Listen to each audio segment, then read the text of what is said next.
The whole world seems to be absolutely blasting the hell out of Path of Exile 2 right now. For good reason, because the general consensus right now, and what I think as well, is this game is very damn good for what it has to offer, obviously, right now in the early access. But with everybody playing the game, a lot of feedback is coming out from the player base about different things that need changed or things that need improved, and the team over at Grinding Gear Games has already responded and put out a recent tweet that addresses a lot of this specific player feedback, with Grinding Gear Games giving a lot of different points that they're already going to be changing and improving about the game to make it an overall better experience for the player. But before we get into these improvements, thank you guys so much for 860 subscribers. I really appreciate it. If you're new to the channel, you like gaming news and gaming reviews for RPGs and action adventure type of games, and you do enjoy this video, please like and subscribe. It helps me out a lot. Now let's get into the content. So first here, we have the dodge roll changes. Player size is now set to 0 units while dodge rolling instead of 1 unit. This basically means if there are multiple different enemies on you, you can dodge between the smallest cracks now between those enemies, even if there is the tiniest crack possible. So you're going to be able to get out of those situations where you're getting swarmed a lot more often. On top of this, some small enemies can now be pushed, which includes the Adorned Beetles and Keth. Another huge change: if you're getting trapped by small monsters, you can dodge roll into them instead of away from them and just hopefully push them aside, which is going to stop you getting trapped by like one monster in a corner. Going into the next change here, we have the checkpoint changes.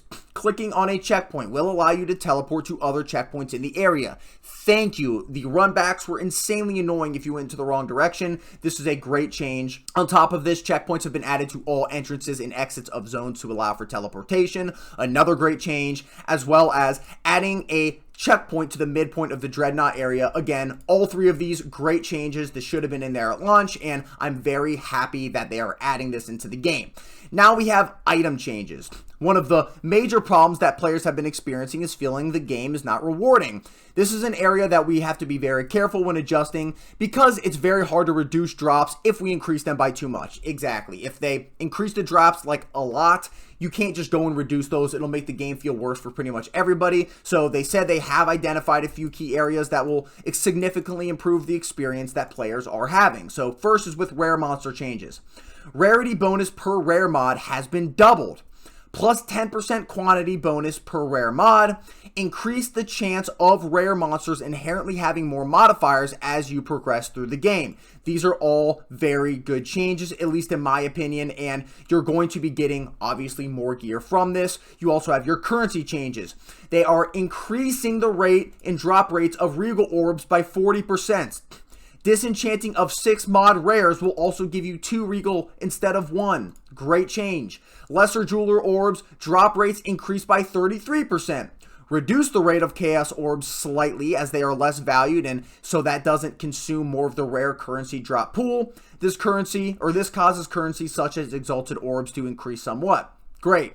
Gem Cutter Prism drop rates increased by 500%. They are also increasing the quality of the gems by 5% instead of 1 from the Gem Cutter Prism. So absolutely insane currency changes in terms of the crafting currencies here. This is all very, very good, at least in my opinion. It was one of those things that I think definitely needed changed, and something I also spoke about in my video. Now we have map mod changes. So rarity mods have been increased by 2.5 times. Quantity mods have had extra rarity added to them. We removed the bottom tier of some mods, and you are much more likely to roll modifiers that affect drops or pack size rather than less useful mods. Again, I think all of these so far are very good changes. Now you also have unlucky drop protection. No more than 50% of an unique monster drops can be gold. Thank you. Thank you, thank you, thank you. The amount of times I killed a mob and just got plain gold when I was expecting something good. They also say act bosses and map bosses will also drop at least 1 rare. Very good, very good. I like both of those. Thank God. Now, they also had some other changes here. So click to move only, no longer name locks. And the endgame maps, rare monsters now appear on the mini map when there are 200 monsters remaining instead of 50. That is a good change. So you actually know where the hell the rare monsters are. And many maps have had additional rare monsters added to them to make sure there are a minimum number in every map type. This is going to help 4 drops as well. In conclusion, they say we will be posting patch notes for these changes when they're deployed. For a full list of what's just been deployed, check out the patch notes. There are a lot of changes still to come. If you head over to the Path of Exile Twitter, they've also been putting out some hotfixes here in regards to nerfing some really overpowered abilities or just ones that they want to nerf that have been overperforming. The first one here is Raging Spirits. You can only now summon 5 Raging Spirits per cast at all levels. They will also no longer be able to be spawned from triggered fire skills. They will be making adjustments to the trigger meta gems. In particular, we are moving towards it being that you will not only be able to apply very weak ailments from low level abilities to build energy, or will not be able to apply. It is our intention that using low level skills with no investment is not an appropriate avenue to trigger copious amounts of high damage spells. They also said here that it's a bit too easy to detonate gas cloud explosions when combined with persistent ignite skills like Flame Wall. We'll be adjusting the explosion damage of both gas grenade and gas arrow for now in an upcoming hotfix. In the future, we want to update it so that the potency of ignite and detonator contributes to determining the damage of the gas cloud explosions.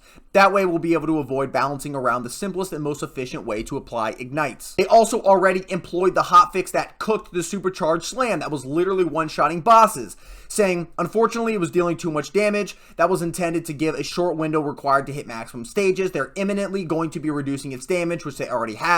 As much as we're trying to avoid nerfing skills and builds, it's better to do this early as it feels obligatory to use this skill. I absolutely agree for this skill specifically.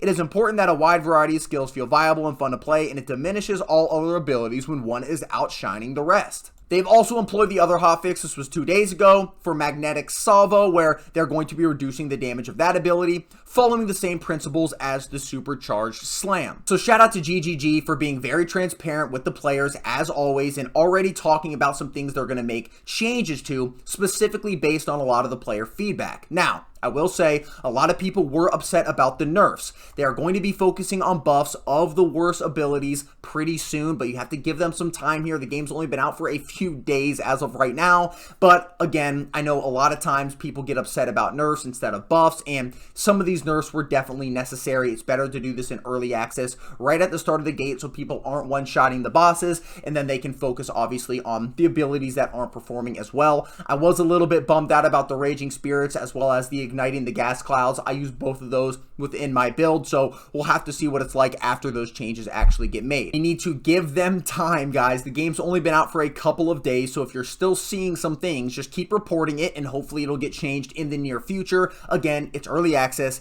Give them time. In terms of the lag, the bugs, disconnects that I know some people are complaining about, this is a whole separate team from the team that actually makes the balance issues. So people complaining that they're not fixing those, but they are already adjusting different abilities and making other improvements to the game. They are working on that too, I guarantee it. I will say though, it would be nice if they provided some free respecs for some people that already put like 20, 30 hours into a specific build that's getting nerfed, only because it does take a long time to grind out all of that gold to then go back and respec all of your passives. So that's pretty much all for today. Thank you guys for watching the video. Let me know any other changes that you would like to see down below. Go check out my video from yesterday. There was a lot of changes specifically with minions that I really hope they change very soon, but also some other things as well. They definitely addressed probably 50% of my non-minion issues within this first update here. So when that comes out, hopefully it makes the game a lot better. I think it's going to improve the game a lot for a lot of players. And other than that, if you like this video, please like the video and subscribe for more. I will see you guys in the next one.